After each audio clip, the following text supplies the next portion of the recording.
Welcome to our Get Your Tailored AI Design tool. For today, we will look into the Data feature. To access it, click on the right side on Data. To upload your data images, go to the upper left corner and click on Upload Data. You need to choose your upload folder to finally save your data images. You can choose an existing folder or create a new one.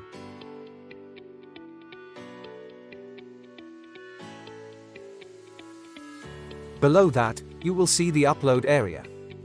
Here, you can upload your files by clicking or dragging and dropping them.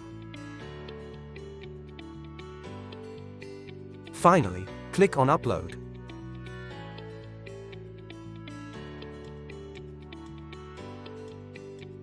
When you click on the folder, you will see that the file has been uploaded. On the right side of every file, you will see 3 dots.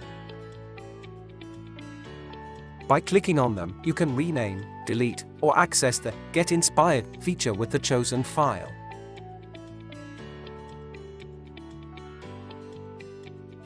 In the upper right corner, you can also change the view of your files. Thanks for watching our tutorial.